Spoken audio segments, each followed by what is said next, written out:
কেউ যদি বলে সবটাই কল্পনা, মনে রাখবেন সত্যিই সব থেকে বেশি ভয়ঙ্কর। কলকাতার কিছু পাড়া আছে যেগুলো দিনের আলোয় আর পাঁচটা সাধারণ পাড়ার মতোই লাগে। সকালের রোদে যেখানে দুধলা আসে, খবরের কাগজ ছুঁড়ে দেওয়া হয় দরজার গোড়ায়, স্কুলের বাচ্চারা পিঠে ব্যাগ নিয়ে দৌড়াদৌড়ি করে, দোকানের শাটার ওঠে, আর বিকেলের চায়ের কাপে ধোঁয়াও ওঠে। সেসব পাড়ায় দিনের বেলায় দাঁড়িয়ে থাকলে কেউই বিশ্বাস করবে না রাত নামলেই জায়গাগুলো ধীরে ধীরে নিজের খোলস বদলায়। আলো আর অন্ধকারের মাঝখানে তারা যেন অন্য কিছু হয়ে ওঠে, চেনা অথচ অচেনা। এই গল্পটা ঠিক তেমনই এক পাড়ার, পশ্চিম পাড়া আর দাসপাড়ার মাঝামাঝি জায়গার গল্প এটা। পচা খাল ঘেঁষা একটা অংশ, যেখানে রাস্তার আলো ঠিকমতো পড়ে না, আর বাতাসে সবসময় কেমন একটা স্যাঁতস্যাঁতে গন্ধ লেগেই আছে। সেই জায়গাটার নাম শুনলেই আজও পাড়ার মানুষজন গলা নামিয়ে কথা বলে, বলে চাপা গলি। দিনের বেলায় চাপা গলি প্রায় অদৃশ্য। লোকজন খালপাড়ের রাস্তা ধরে হাঁটে, দোকানের সামনে দাঁড়িয়ে গল্প করে, খালের ধারে বসে বিড়ি টানে, কিন্তু কেউই সেই গলিটার দিকে বিশেষ নজর দেয় না, কারণ সবাই মিলে ঠিক করে রেখেছে ওটা না দেখাই ভালো। অথচ রাত নামলেই অদ্ভুতভাবে গলিটা নিজেকে জানান দিতে শুরু করে। কুন্তল আর নিলয় দুজনেই পশ্চিম পাড়ার ছেলে, জন্ম থেকে বেড়ে ওঠা একই কলোনিতে, একই স্কুল, একই মাঠ, একই বিকেলের গল্প ওদের। ছোটবেলায় ওদের বিকেল মানেই ছিল ক্রিকেট খেলা, কখনো টেনিস বল, আবার শীত পড়লেই ক্যাম্বিস বলে খেলা শুরু হতো ওদের। বাঁশ বেঁধে মাঠের চারপাশে বাউন্ডারি তৈরি করা হতো, দুটো ল্যাম্পপোস্টে ঝুলতো আলো, আর চারদিক থেকে লোকজনের ভিড় জমত, যেন ইডেন গার্ডেনে কোনো নাইট ম্যাচ চলছে। কুন্তল ছিল ব্যাটসম্যান, মারাত্মক আক্রমণাত্মক, ঝুঁকি নিতে ভালোবাসত সে। নিলয় ছিল ফিল্ডার, শান্ত হিসাবী, ক্যাচে ভরসাযোগ্য। ওরা শুধু একে অপরের খেলা জানতো না, জানতো একে অপরের ভালো মন্দ। সময় বদলেছে, এখন ওদের বয়স 25-এর কাছাকাছি। কলেজ জীবন শেষ, দুজনেই প্রাইভেট কোম্পানিতে চাকরি করে, বিপিও সেক্টরের ব্যাক অফিসে। সারাদিন কম্পিউটারের সামনে বসে চোখ আর মাথা ক্লান্ত হয়ে যায় ওদের। কিন্তু একটা জিনিস বদলায়নি, সেটা হলো বন্ধুত্ব। অফিস থেকে ফিরেই আজও ব্যাগ ছুঁড়ে ফেলে মাঠে নেমে পড়ে ওরা। আজও ব্যাট বলের শব্দে পুরোনো দিনের গন্ধ পায় ওরা। তাই পাড়ার নাম জেতানোর সেই অদ্ভুত জেদ ওদের মধ্যে। এই কারণেই সেই শনিবারটা এত গুরুত্বপূর্ণ ছিল। অফিস ছুটি হয়েছিল তাড়াতাড়ি ওদের। দুপুর থেকেই তাই প্ল্যান দাসপাড়া কলোনির সঙ্গে নাইট ক্রিকেট টুর্নামেন্ট। দাসপাড়া মানেই নাম ডাক। ওদের মাঠ ছোট ছিল, কিন্তু টিমটা ছিল ভয়ানক। ওদের বিরুদ্ধে হার মানে শুধু ম্যাচ হার নয়, মানে গোটা পাড়ার মুখ পুড়ে যাওয়া। বিকেল থেকেই তোড়জোড় শুরু হয়ে যায়। মাঠে লাইট লাগানো হয়, পিচে জল ছিটিয়ে মাটি চেপে দেওয়া হয়, বাঁশ বেঁধে পর্দা টানানো হয়, চারপাশে ভিড় জমে ওঠে। খেলা যত এগোয় উত্তেজনা তত বাড়ে। কিন্তু সেদিন ভাগ্য পশ্চিম পাড়ার পাশে ছিল না। সেমিফাইনালে হেরে যায় ওরা। কুন্তলের ব্যাটে একটা ভুল শট, নিলয়ের হাত ফসকে যাওয়া একটা ক্যাচ, ছোট একটা ভুল, কিন্তু ফলাফল বড়। ফাইনালে ওটা হয় না ওদের। মাঠে ধীরে ধীরে ভিড় কমে, লোকজন বাড়ি ফিরতে শুরু করে। রাত তখন প্রায় 10:30। লাইটগুলো একে একে নিভছে। কুন্তল ব্যাটের ব্যাগ কাঁধে নিয়ে সাইকেল চালাচ্ছে, নিলয় পিছনের কেরিয়ারে বসে আছে। দুজনের কথাবার্তা শুধু ম্যাচকে ঘিরেই। কে কোথায় ভুল করলো, কোন শটটা নেওয়া উচিত ছিল না, কোন ক্যাচটা ধরা যেত, এই নিয়েই সব আলোচনা ওদের। মেন রাস্তায় উঠতেই সমস্যাটা যেন বেড়ে গেল ওদের। রাত বাড়ছে, গাড়ি কম, কিন্তু যারা আছে তারা বেপরোয়া, ঠিকভাবে গাড়ি চালায় না রাস্তায়। বারবার পিছন থেকে হর্নের শব্দ, যেন ওদের কথাবার্তায় বাদ সাজছিল। হঠাৎ কুন্তল বলল, চল ভাই, পচা খালের রাস্তাটা ধরি, শর্টকাটও হবে একটু আর তাড়াতাড়িও বাড়ি পৌঁছে যাব। নিলয় কিছুক্ষণ চুপ করে রইল। পচা খালের রাস্তা, তার সেটা পছন্দ ছিল না। একদিকে খাল, অন্যদিকে বড় বড় গাছ, বড় বড় কদম গাছের পাতার ছায়া যেন রাস্তার ল্যাম্পপোস্টের হলুদ আলোগুলোকে ঢেকে রেখেছে। তবু শর্টকাট বটে। ঘড়িতে তখন 11:15। শীতের রাত, অস্বাভাবিক নিস্তব্ধতা। সাইকেলের চেনের শব্দ ছাড়া আর কিছুই শোনা যাচ্ছিল না সেই মুহূর্তে। খালপাত ধরে একটু এগোতেই বাঁদিকে পড়ে সেই গলি। গলিটা হলো খুবই সরু। এখানকার লোকজন এই গলিটা নিয়ে অনেক কানাভুষো ছড়িয়ে রেখেছে। ওরা বলে নাকি গলিটার নাম চাপা গলি। নামটাই ওদের কাছে যথেষ্ট। দিনের বেলাতেও লোক এড়িয়ে চলে এই রাস্তাটা। এতটাই সরু যে দুজন একসঙ্গে হাঁটতে পারে না এই গলি দিয়ে। ডান দিকে প্রায় 10-12 ফুট উঁচু খসখসে একটা উঁচু পাঁচিল। পাঁচিলের উপর লম্বা পেরেকের সারি। বাঁদিকে টিনের চাল দেওয়া পুরনো কারখানা। বহুদিন ধরে সেটা বন্ধ। আর কারখানাটা ঘেরা রয়েছে ছোট একটা পাঁচিল দিয়ে।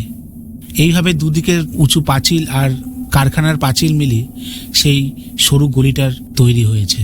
আর এই গলিটার একটা বিশেষত্ব ছিল এটাই যে গলিটার ঠিক মাঝ বরাবর একটা নারকেল গাছ ধনুকের মতো বেঁকে গলির উপর ঝুঁকে আছে। নারকেল গাছটা প্রায় 5 তলা সমান উঁচু। নিলয় থেমে দাঁড়ালো। বুকের ভিতর হঠাৎ একটা অজানা চাপ। সে বলল, এই গলিটা দিয়ে যাস না ভাই। কুন্তল একটু সন্দেহ ভরে নিলয়ের দিকে তাকালো এবং হেসে বলল, আরে কিছু হবে না, শর্টকাট হবে, তাড়াতাড়ি পৌঁছে যাব, রাত্রি তো হয়েছে নাকি। ওরা সাইকেল থেকে নেমে 1 পা 2 পা করে গলির ভিতর ঢুকতে শুরু করলো। গলির ভিতরটা যেন সাদা ঠান্ডা কুয়াশায় ঢাকা আর নিকষ কালো অন্ধকার। মেঘের মতো ধোয়া গলিটাকে কোনো এক অজানা, যেন কোনো এক নরকের খোঁজ দিয়েছে। কুন্তল গলিটার ভিতর ঢুকতেই গায়ে কেমন যেন একটা কাঁটা দিয়ে উঠল। চারিদিকে নিস্তব্ধ, কোনো শব্দ নেই। শীতের হাওয়া বইছে ধীরে ধীরে। হঠাৎই কুন্তল যেন দেখল তার ডান দিকে 10-12 ফুট উঁচু পাঁচিলটার উপর কিছু যেন একটা দলা পাকানো জড় বস্তুর মতো কালো ছায়া, যেন মানুষের অবয়ব, আবার কিছুটা হনুমানের মতো ছোট একটা প্রাণীর অস্তিত্ব বোঝা যাচ্ছিল ওখানে বসে আছে। সে ঠিক বুঝতে পারল না ব্যাপারটা কি। অন্ধকার ঘন কালো কুয়াশার মধ্যে সে যেন অদ্ভুত মানুষের মতো হাঁটু গেড়ে মাথাটা তার হাঁটুর মধ্যে ঢুকিয়ে কুঁচকে বসে আছে। গলার স্বর নামিয়ে কুন্তল নিলয়কে বলল, ভাই ওটা কি বলতো, দেখেছিস ওটা? গলির একটু ভিতরে ডান দিকে পাঁচিলের উপর একটা কালো কিছু জড়সড় হয়ে বসে আছে। মানুষ না, পশুও না, নড়ছে না সেটা। 1 মুহূর্ত, 2 মুহূর্ত, তারপরেই হঠাৎ কেমন একটা ধপ শব্দ। কিন্তু সেটা নিচে পড়ল না, বরং পাঁচিলের উপর দিয়েই ধপ ধপ শব্দ করে উল্টো দিকে কেমন যেন আস্তে আস্তে সরে গেল, যেন দেয়ালটাই ওর রাস্তা। তারপর পুরো নিস্তব্ধতা আর কুয়াশার ঠান্ডা ছোঁয়া। নিলয় বুঝে গিয়েছিল যদি এখন সে ওইদিকে তাকায় কিছু না কিছু দেখবেই। ওরা কোনো কথা না বলে গলির যে দিক দিয়ে ঢুকেছিল সেদিকেই ধীরে ধীরে পিছুতে লাগলো। শব্দ করলে বিপদ। খাল পাড়ে উঠতেই নিলয়ের শরীর কাঁপতে শুরু করলো। ঘুরতি পথে আবার ওরা সেই মেন রাস্তা দিয়েই বাড়ি ফিরল। সেই রাতে কিছু টের না পেলেও পরের 3-4 দিন নিলয়ের শরীরে ধুম জ্বর। মাথা তুলতে পারেনি সে, আর খালি মুখে ভুলভাল প্রলাপ বকেছে। সে পাঁচিলে উঠছে, ও উঠছে, এই মনে হয় পড়বে আমাদের গায়ে, এই পড়বে মনে হয়, এই এইভাবে চেঁচিয়ে উঠত নিলয়। নিলয়ের জ্বর ছাড়ার পরপরই পাড়ায় যেন একটা অদ্ভুত স্তব্ধতা নেমে আসে। কেউ প্রকাশ্যে কিছু না বললেও সবাই জানতো চাপা গলির ভিতরে কিছু একটা ঘটেছে। গলিটা যেন আগের থেকেও আরো সরু আর অন্ধকার হয়ে গেছে। সন্ধ্যের পর কেউ ওইদিকে তাকিয়েও চায় না। খালপাড় দিয়েও মানুষ হাঁটা কমিয়ে দিয়েছে। কিন্তু ভয় যতই চাপা থাকুক, সে সুযোগ পেলেই মাথা তোলে। নিলয়ের ঘটনার ঠিক 15 দিন পরে এক দুপুরবেলা দাসপাড়ার দিক থেকে ফিরছিল শান্তি বউ, পাড়ার কাজের মাসি। বয়স 50 পেরিয়েছে। জীবনে কম ভয় দেখেনি সে। ভোর থেকে বাড়ি বাড়ি কাজ করে দুপুরে ফেরার সময় চাপাগলির মুখের কাছ দিয়ে যাওয়াই ছিল তার চিরচেনা পথ। সেদিনও তাই যাচ্ছিল। কিন্তু গলির মুখে এসেই হঠাৎ থেমে গেল সে। সেই ভর দুপুরে সে কানে শুনতে পেল একটা চাপা আওয়াজ।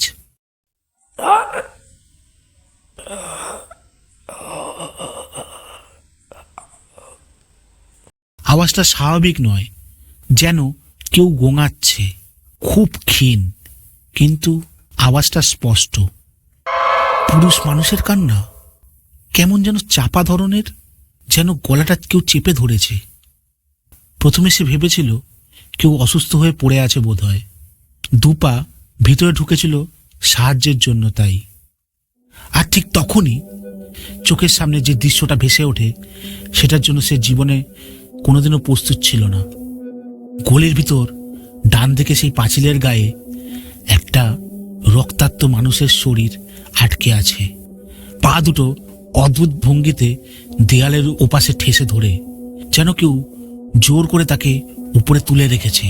শরীরটা কোমরের এপাশ থেকে পাঁচিলের গলির ভিতরে ঝুলে রয়েছে। মাথা আর তার হাত দুটো মাটির দিকে ঝুলছে, আর মুখ দিয়ে বেরোচ্ছে সেই ভয়ঙ্কর শব্দ। কান্না নয়, আর্তনাদও নয়, একটা দীর্ঘ ভাঙা গোঙানি। সবচেয়ে ভয়ঙ্কর ছিল তার চোখ দুটো। চোখ দুটো স্বাভাবিকভাবে তাকিয়ে নেই, যেন উল্টো দিকে মাথার পিছনে তাকিয়ে আছে। শান্তিবউ একটা চিৎকার করে পিছনে ঘুরে দৌড় দেয়, আর একবারও পিছনে তাকায় না সে। দাসপাড়া পর্যন্ত দৌড়ে গিয়ে লোকজনকে জানায়। খবর ছড়াতে সময় লাগে না। পশ্চিমপাড়া, দাসপাড়া সবাই জড়ো হয়, কিন্তু কেউ আর গলির ভিতরে ঢোকার সাহস পায় না। যারা দূর থেকে তাকিয়েছিল তারা শুধু বলেছিল ভিতরে যেন কিছু একটা ছিল, কিন্তু যখন ভালো করে তাকায় কিন্তু তখনই তারা কিছুই দেখতে পায়নি। শুধু সেই দিনের বেলাতেও ঠান্ডা চাপা কুয়াশার মতো হাওয়া ভিতরে বইছে। সেই দিন থেকেই চাপাগলির আশেপাশের পরিবেশ বদলে যায়। সন্ধ্যের পর কেউ আর ওদিক দিয়ে যায় না।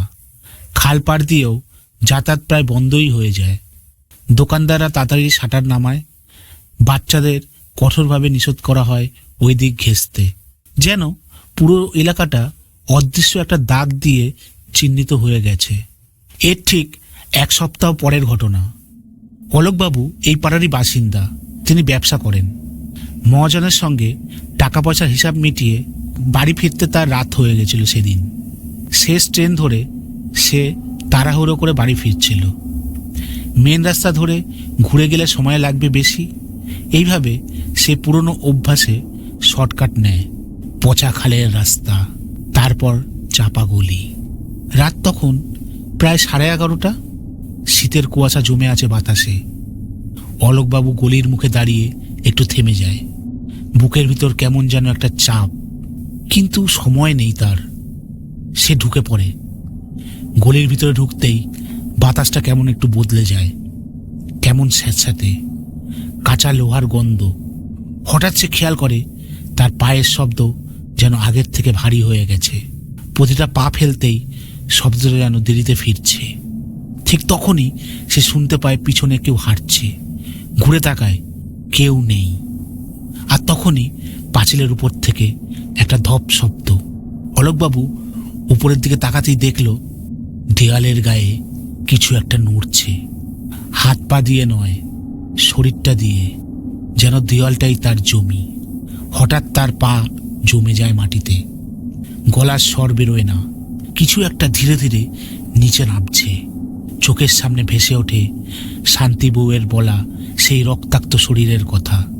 আর ঠিক তখনই অলোকবাবুর কানের পাশে কিছু একটা ফিস ফিস করে ওঠে, শর্টকাট। হা হা হা হা হা।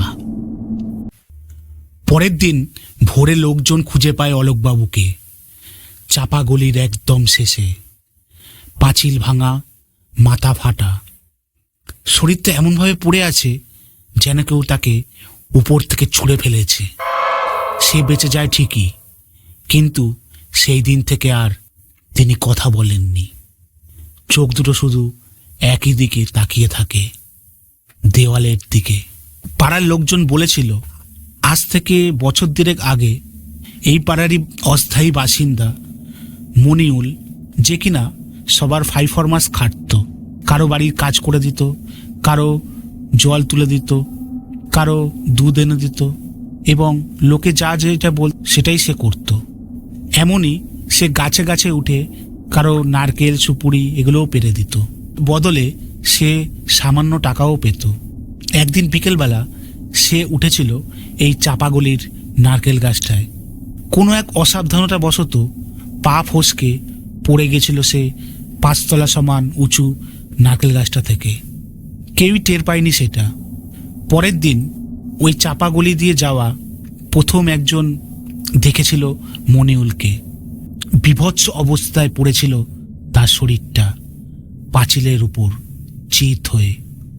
পায়ের কিছুটা অংশ পাঁচিলের ওপারে, আর গলির ভিতরে পাঁচিলের এপাশে তার কোমরের থেকে ঝুলেছিল মাথা আর হাতটা। পেরেকের মধ্যে গেঁথে গেছিল তার পুরো শরীরটা। মুখে শুধু আর্তনাদ আর কষ্টের ছাপ স্পষ্ট ছিল। তারপর থেকেই লোকের ধারণা ওই গলিটায় মনিউলের বাস।